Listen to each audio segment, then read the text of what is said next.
어제 점심 식사하러 가다가 재미난 장면을 봤습니다. 오랜만에 해가 떴습니다. 햇볕이 얼마나 뜨거운지 사람들이 횡단보도 옆에 구청에서 만들어 온 그 파라솔 아래 다 들어가 있는 거예요. 오밀조밀 딱 붙어가지고 말이죠. 마치 거기 들어가면 산다고 여기는 것처럼. 그 모습을 보면서 문득 그런 생각이 들었습니다. 그래, 파라솔 하나도 저렇게 많은 사람들에게 희망을 줄 수 있다면 한 사람이 세워지면 어떤 일이 일어나겠는가. 여러분, 아무리 상황이 어렵고 시대가 캄캄해도 사람 하나 잘 세워지면 그를 통해서 희망의 역사는 시작되는 겁니다. 여러분 주위에 그런 사람들이 있습니까? 여러분은 그런 분들이십니까? 여러분, 사사시대가 어떤 시대였습니까? 암흑과 같은 시대였습니다. 지난 주간에 말씀드렸죠. 사사기를 한마디로 정의하면 악순환을 반복했다라는 거예요. 선순환이 아니라 악순환을 반복했다. 여러분, 여호수아 다음 세대가 불행하게도 하나님을 떠납니다. 하나님의 은혜를 잊어버립니다. 하나님과 분리된 세대가 됩니다. 그래서 하나님의 목전에 악을 행합니다. 가나안 사람들을 따라서 삽니다. 그들이 섬기는 우상을 따라 섬깁니다. 그 대가가 혹독합니다. 하나님께서 이방 족속을 들어서 압제를 당하게 합니다. 얼마나 힘들었는지 하나님 앞에 살려달라고 외칩니다. 그러면 하나님께서 살려주십니다. 구해주십니다. 문제는 그때뿐입니다. 상황이 좋아지면, 문제가 해결되면 또 다른 세대가 되고 마는 겁니다. 그 악순환을 반복했다라는 것이죠. 여러분, 그렇게 지독한 악순환의 역사가 반복됐지만 그럼에도 불구하고 이스라엘 성들이 진멸되지 않았던 이유는 뭡니까? 첫 번째는 끝까지 그들을 포기하지 않으시는 하나님의 사랑 때문이었고, 둘째는 하나님께서 세우신 사사들이 있었기 때문인 것이죠. 여러분, 사사는 누굽니까? 이스라엘 성들이 고난받을 때 그들을 구원했던 인물들입니다. 그들에게 하나님의 뜻을 전달하고 그들을 말씀으로 지도했던 인물들입니다. 이스라엘 성들 가운데 유명한 사사가 있습니다. 에훗이라고. 이 이스라엘 성들이 모압에게 고난을 당할 때 하나님께서 에훗을 통해서 구원해 주셨습니다. 그런데 사사 에훗이 죽으니까 또 하나님을 떠났습니다. 그래서 어떤 일이 벌어지죠? 저 북쪽에 있는 하솔 왕으로부터 20년 동안 압제를 받아요. 여러분, 20년이 짧은 세월입니까? 얼마나 고통스러운 세월이었을까요? 오늘 본문 3절에 보면 이 하솔이 엄청난 군사력을 갖고 있었음을 보게 됩니다. 철병거가 900대다라고 했습니다. 2차 대전 당시에 연합군을 벌벌 떨게 했던 독일의 전차 부대가 있습니다. 타이거 부대라고. 아마 그와 같다라고 생각해 보시면 됩니다. 그러니 꼼짝 못하고 20년 동안 이 하솔에게 압제를 당하는 겁니다. 고난을 받는 것입니다. 그때 하나님께서 그들을 위해서 세우신 사사가 여성 사사였습니다. 드보라라는 이름을 가진 여성 사사였어요. 하나님께서 어려움과 고난에 빠져 있는 사람들을 구원하시는 데 있어서 성별이 문제되지 않으셨던 거죠. 여러분, 이 드보라가 대단한 인물이었다라는 사실을 우리는 알 수 있습니다. 그에게 권위가 있었습니다. 그래서 오늘 말씀 5절에 보니까 사람들이 자기들의 문제를 해결하기 위해서 다 드보라에게 찾아갔다라고 했어요. 아마도 상당히 지혜롭고 분별력이 있는 그런 여성이었던 것 같아요. 여러분, 오늘 말씀을 통해서 이 드보라가 어떤 인물이었는지 우리는 분명히 알게 되는데, 한마디로 말하면 드보라는 주님의 음성을 듣는 여성이었습니다. 주님의 뜻을 꿰뚫어 아는 영적인 통찰력을 가진 사사였습니다. 여러분, 이 드보라가 어느 날 바락을 부릅니다. 이 바락은 아마도 이스라엘의 지휘관, 아마 장군, 전사 정도였던 것 같아요. 그에게 말합니다. 납달리 또 스불론 지파 10,000명을 이끌고 다볼산으로 가라는 겁니다. 가서 하솔의 군대와 전투를 벌이라는 거예요. 나가서 싸우라는 거예요. 여러분, 그것은 오늘 말씀을 보니까 이 드보라 개인적인 어떤 계획, 또 개인적인 어떤 의도가 아니었다라는 사실을 우리는 분명히 보게 됩니다. 여러분, 6절 말씀에 보니까 이렇게 말합니다. 여호와께서 이같이 명령하지 아니하셨느냐. 하나님의 말씀이 드보라에게 임했다는 겁니다. 드보라는 적어도 하나님의 음성을 들을 수 있는 여성이었다는 겁니다. 하나님 말씀하시기를 너는 납달리 자손과 스불론 자손 10,000명을 거느리고 다볼산으로 가라.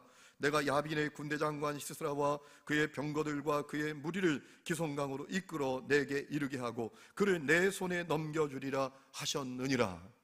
하셨느니라. 이 말씀을 통해서 우리는 분명히 확인하게 됩니다. 하솔 군대와 싸우는 것이 드보라 개인의 어떤 야망, 계획, 의도가 아니라 하나님의 뜻이었다. 하나님께서 이 드보라에게 말씀하신 바였다라는 거예요. 그러니까 적어도 이 사사시대가 영적으로 캄캄한 시대였습니다. 다 자기 소견대로 살던 시대였습니다. 사람들이 하나님 음성을 다 듣지 못하고 영적으로 캄캄한 어둠 가운데 살던 그때에 적어도 드보라는 주님의 음성을 듣는 여성이었고 주님의 뜻을 분명히 꿰뚫어 아는 영적인 통찰력을 가진 여성이었다라는 거예요. 여러분, 이런 사람이 필요합니다. 이런 사람이 있으면 절망의 자리에도 희망의 역사는 시작되는 겁니다. 이런 사람이 있으면 어둠은 사라지게 되어 있는 것입니다.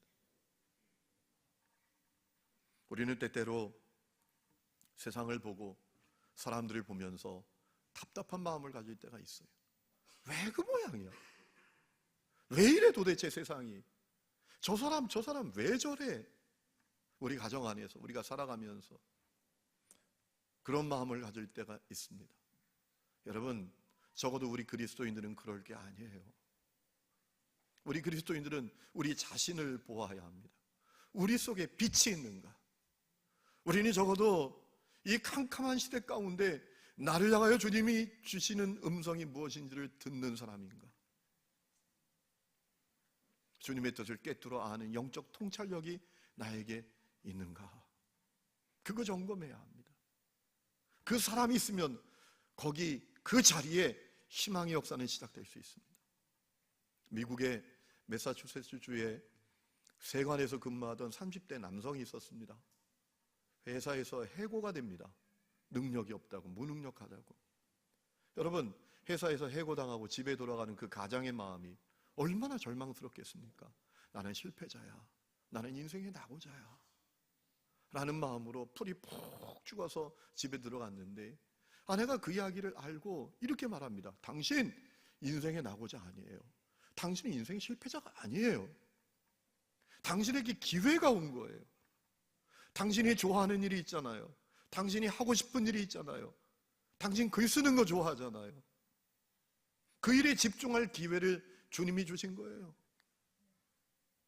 이렇게 말해요. 그러면 남편이 말합니다.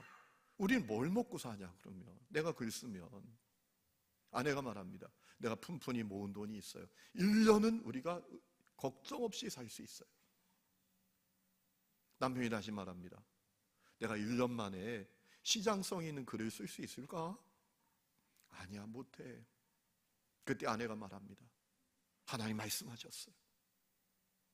당신과 함께 하신다고 말씀하셨어요. 당신을 도와주시겠다고 말씀하셨어요.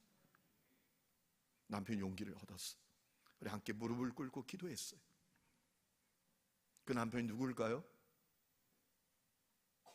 미국이 가장 자랑하는 문학작품을 쓴 주홍글 씨라는 책이 있죠.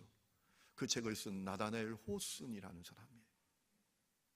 절망의 가정이었지만 아내 하나가 영적 통찰력을 가짐에 주님의 음성을 들을 수 있음에 그 절망의 자리가 희망의 자리로 바뀐 거예요. 제가 사역했던 교회, 첫 번째 사역했던 교회가 평생 잊지 못하는 교회입니다. 충청북도 충주시 주도급 삼청리 977-5번지에 있는 교회입니다. 지금도 잊지 못해요. 영원히 잊지 못해요. 여러분, 지금 25년이 지났는데도 주소도 기억하고 있잖아요. 그 교회는 그림 같은 교회입니다. 달력에 나오는 교회 같아요. 아담한 언덕에 그 위에 교회가 우뚝 서 있는데 너무너무 아름다워요. 원래 그 교회가 그런 교회가 아닙니다. 그 언덕 아래 아주 볼품없고 초라하고 사람들 눈에 띄지도 않고 교인들 그리 많지 않고 그저 보잘것없는 아주 허름한 교회였어요. 그런데 그 교회 섬기시는 최 집사님 마음에 주님이 주신 꿈이 있었어요. 주님이 들려주신 음성이 있었어요.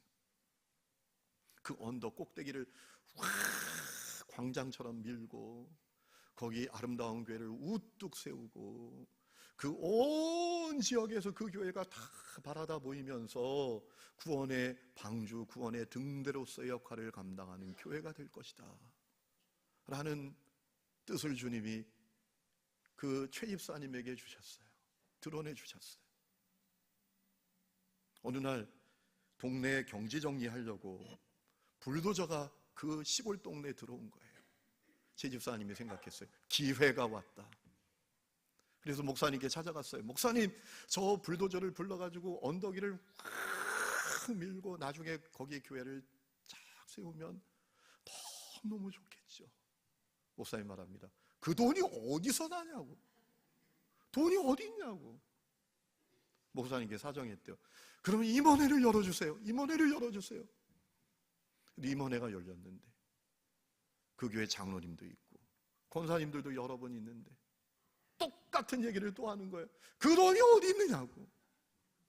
그 당시에는 중장비 보기도 어려운 시대잖아요. 그 돈이 어디 있어서 하느냐고. 제 집사님이 거룩한 분노가 일어났대요. 돈 가져오면 할 겁니까? 여성인데 말이죠. 그랬더니 돈 있으면 하지 뭐.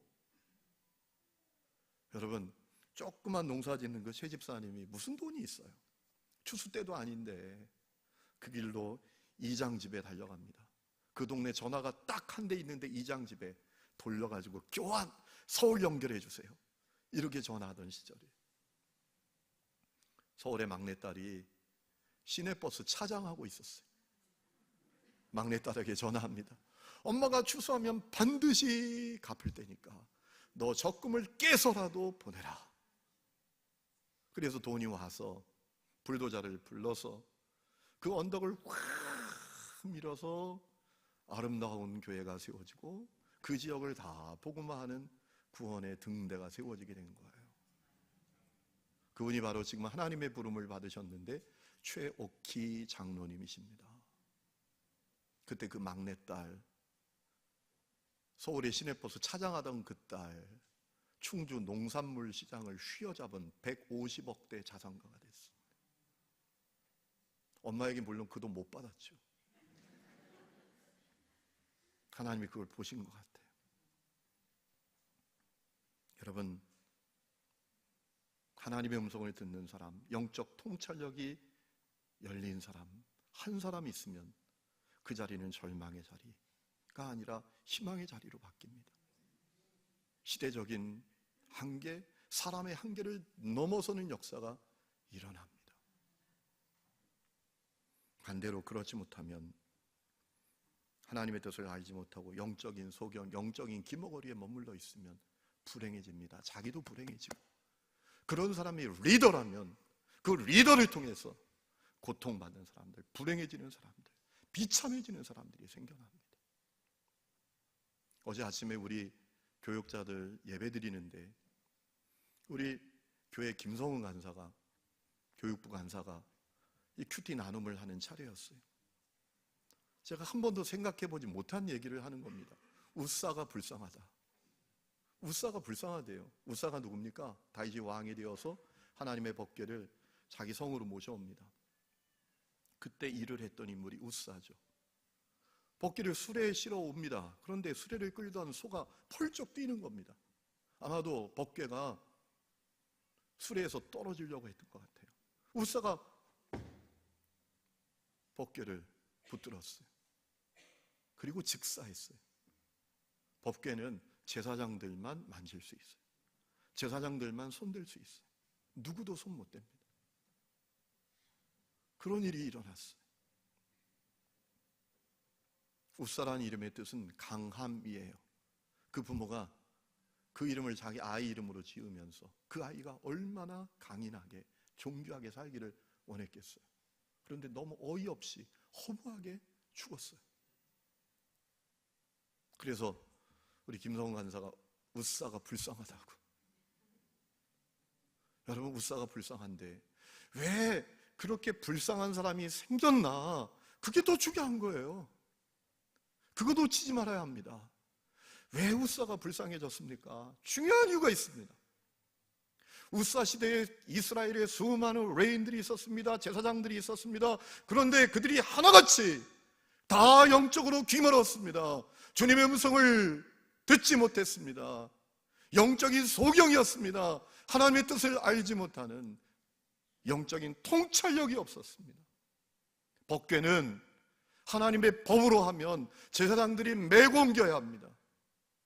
법궤를 수레에 실어 옮기는 것은 하나님의 방법이 아니라 세상 방법입니다. 이방의 방법입니다.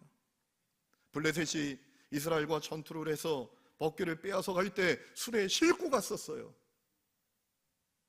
법궤를 수레에 싣고 가는 것은 이방의 방법이었어요. 그런데 하나님의 법궤를 옮기는데 하나님의 방법이 아니라 이방의 방법으로 옮기는데, 그렇게 그 시대에 수많은 제사장과 레인들이 가득하면서 아니요, 틀렸어, 그렇게 하면 안 돼요 라고 말할 수 있는 사람이 한 사람도 없었다는 거예요.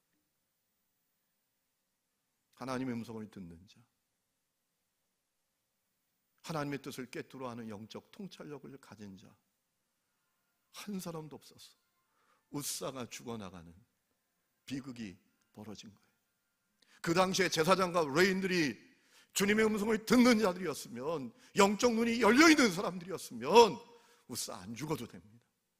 그런데 그 일이 오늘도 일어납니다. 영적인 통찰력이 없는 목사 때문에 교회가 병듭니다. 영적인 통찰력이 없는 아비와 어미 때문에 자녀들이 병들어갑니다. 영적인 통찰력이 없는 순장 때문에 순원들이 죽어나가고, 영적인 통찰력이 없는 교사 때문에 아이들이 죽어나가요. 영적으로 죽어나가요. 그러면 왜 우사시대의 제사장과 레인들은 그렇게 됐을까요? 아주 중요한 이유가 있습니다. 입증할 수 있는 이유가 있습니다. 그들에게 하나님은 관심의 대상이 아니었습니다. 그들에게 하나님은 구함의 대상이 아니었습니다. 원함의 대상이 아니었습니다. 이름은 제사장, 이름은 레인이었지만, 이름은 교인이었지만 하나님을 찾지 않습니다. 하나님을 구하지 않습니다. 하나님을 원하지 않습니다. 어떻게 하느냐고요? 블레셋에게 뺏겼던 법궤가 어디가 있었습니까? 사무엘상 7장을 보면 기럇 여하림 아비나답의 집에 가 있었는데, 얼마 동안? 20년 동안. 20년 동안 아비나답의 집에 가 있었어요. 무엇을 말합니까? 마치 선반에 올려놓고 잊어버린 물건과 같다는 거예요. 하나님이 20년 동안 아비나답의 집에 법궤가 있는데 누구도 찾지 않아요. 누구도 그 제사장 레인들도 찾지 않아요. 하나님의 법궤를 모셔와야 된다고 생각하지 않아요. 사울도 그랬어요. 그러니까 왜 그들이 주님의 음성을 듣지 못하고 영적인 눈이 멀어버린, 영적 통찰력이 없는 안타까운 사람들이 되어버렸는가? 사실은 종교 생활은 있지만 하나님을 찾지 않아요. 하나님을 원하지 않아요. 하나님을 구하지 않아요.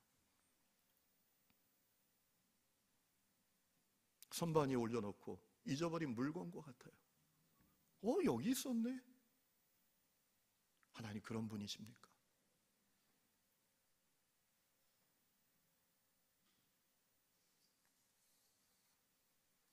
여러분, 우리가 하나님을 찾지 않는데 만날 수 있습니까? 주님 음성을 들으려고 하지 않는데 그 음성을 들을 수 있습니까?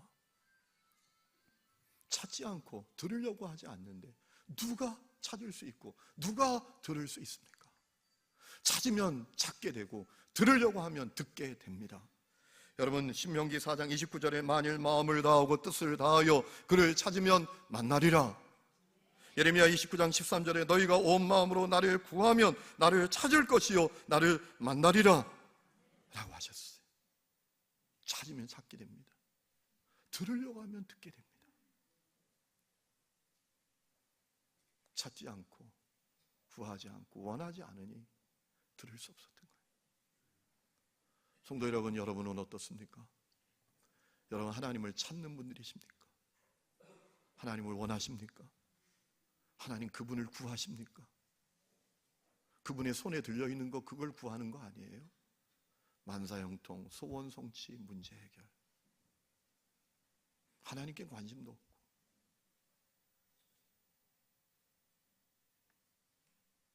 여러분이 그런지 그렇지 않은지 점검해 볼 수 있는 방법이 있어요. 여러분, 예배를 기뻐하시나요? 예배 좋아하세요?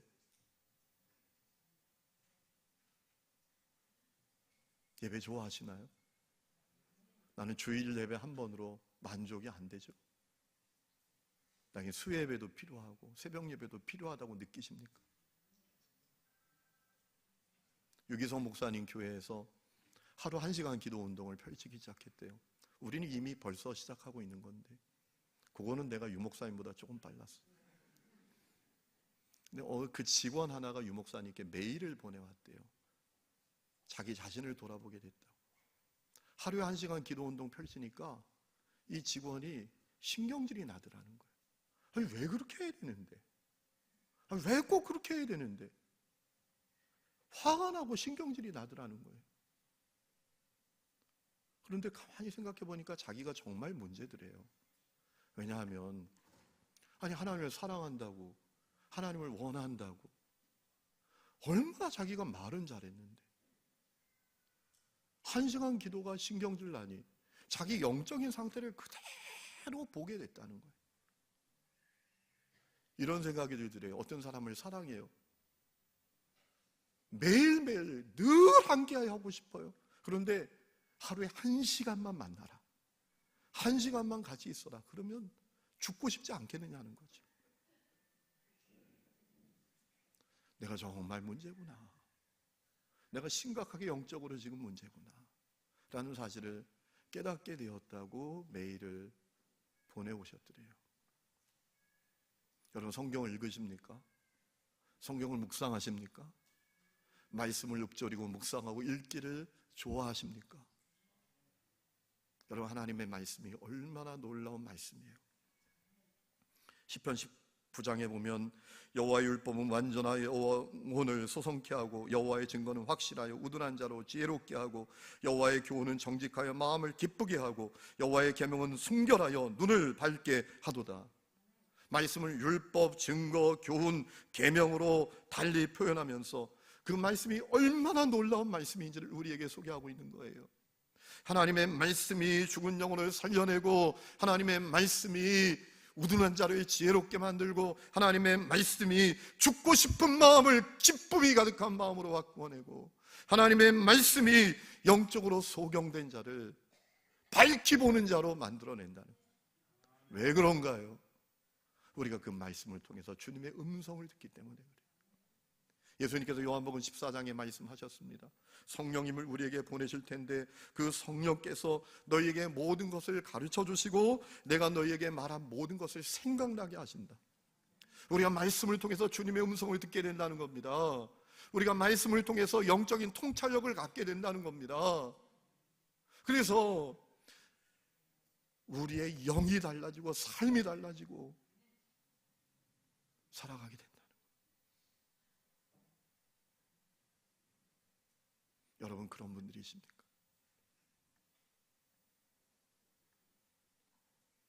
여러분, 드보라는 그런 인물이었어요. 오늘 말씀을 보면 이 바락이 참 어이없는 사람이에요. 드보라가 가서 싸우라 라고 하니까 뭐라 합니까? 8절에 보면 만일 당신이 나와 함께 가면 내가 가려니와 만일 당신이 나와 함께 가지 아니하면 나도 가지 아니하겠노라.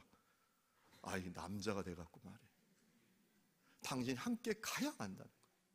여러분, 주님의 음성 듣지 못하고 영적인 눈이 열리지 않으면 세상에 아무리 대단한 장수라도 어른 아이가 되는 거예요. 영적으로 보면. 드보라가 말합니다. 걱정 말라고 함께 간다고. 갔습니다. 시스라가 철병구 900대를 이끌고 온 군대를 이끌고 출전했다는 얘기를 들어요. 두려워했던 것 같아요. 그때 드보라 뭐라 말합니까? 14절, 일어나라. 이는 여호와께서 시스라를 내 손에 넘겨주신 날이라. 이 날이 어떤 날인지 아느냐? 승리의 날이다. 승리의 날이다. 영적 통찰력이 있어서 그 날이 보이는 거예요. 여러분에게도 그 역사가 있기를 주의 이름으로 축원합니다. 그리고 뭐라 말합니까? 여호와께서 너의 앞서 나가지 아니하시느냐? 너 그거 안 보이냐? 너 그거 안 들리냐? 하나님이 앞장서 가신다. 이 싸움은 우리에게 속한 게 아니라 하나님의 싸움이다. 하나님의 전쟁이다. 하나님이 앞장서 나가신다. 고백하는 거예요. 성도 여러분, 그래서 승리했어요. 하솔의 군대가 진멸당합니다. 놀라운 승리를 누렸어요. 성도 여러분, 시대가 어두울수록, 상황이 어려울수록 사람이 간절해요. 캄캄한 암흑 가운데 한 줄기 빛과 같은 사람, 영적 통찰력 있는 사람, 주님의 음성을 듣는 사람, 그 사람이 필요해요. 그 사람이 있는 가정 살게 됩니다. 그 사람이 있는 사업장 역사가 일어납니다. 안타깝게도 우리에게 너무나 적어요. 그 사람들이 적어요. 저희 둘째 녀석이 내일 군대를 갑니다. 우리 교회 올 때 중학교 입학했는데 시간이 훅 가가지고 군대를 가요. 어제 저녁에 자기 전에, 야, 집에서 2밤만 자면 이제 너 군대 간다. 마음이 어때? 괜찮아요. 안 괜찮은 거 알죠? 군대 가니까 옛날 생각이 많이 나요. 군대 가서 고생했던 생각. 제가 군대 갔을 때 훈련소에서 제일 힘들었던 시간이 화생방 훈련이에요. 가스실에 들어가는 거. 가스실에 들어가기 전에 저희 동기들이 그래요. 가스실에 들어가면 방독면을 쓰고 있다가 조교가 방독면 해체! 그러면 이제 방독면을 확 풀거든요. 그러면 이제 군가를 시킵니다. 군가 시작! 그러면 이제 숨을 참으면 괜찮은데 노래를 하면 숨을 안 참을 수가 없잖아요. 그러면 이제 눈으로, 코로, 귀로 가스가 들어오면 미치는 겁니다. 근데 제 동기가 사는 길을 알려준 거예요. 야, 내가 들었는데 사는 길이 있대. 사는 길이. 이게 블럭 건물이래 가지고 블럭 사이에 틈이 있대. 거기 빛이 들어온대. 공기가 들어온대. 방독면 해체! 그러면 재빠르게 그 틈을 찾아야 돼. 빛을 찾아야 돼. 빛 들어오는 틈. 시커멓거든요, 가스실이. 그걸 찾아서 거기다 입을 대고 훅훅훅 하면 살 수 있대. 그러는 거예요. 그래가지고 이제 방독면 해체! 그러고 저는 그냥 순식간에 그냥 재빠르게 블럭 사이를 찾기 시작했어요. 어디 틈이 있나? 어찌 빛이 들어오나? 어디 공기가 들어오는 틈이 있나? 아무리 찾아도 없는 거예요. 아무리 찾아도 없는 거예요. 죽는 줄 알았어요. 죽는 줄. 눈물, 콧물 다 흘렸어요. 가만히 생각해 보니까 오늘 우리 시대가 그래요. 캄캄한 어둠의 시대, 어둠의 상황이라고 할지라도 한 줄기 빛과 같은 사람만 있으면 거기 희망의 역사가 시작되는데 그 한 줄기 빛이 없어요. 교회가 이렇게 많은데, 목사들이 이렇게 많은데, 장로님들도 권사님들도 그렇게 많은데, 교회에서 별 봉사를 한다고 자랑하는 사람들이 그렇게 많은데 한 줄기 빛과 같은 사람은 없구나 라는 마음을 가져요. 그래서 예수를 믿는데 가정은 허물어지고 직장이 예수의 능력이 드러나죠. 오늘 우리 시대가 사사시대와 같지만 여러분 각 사람들이 가정에서 삶의 현장에서 한 줄기 빛과 같은 사람들이 되어서 그 자리를 절망의 자리가 아니라 희망의 자리로 만드는 복된 성도들 될 수 있기를 주의 이름으로 축원합니다.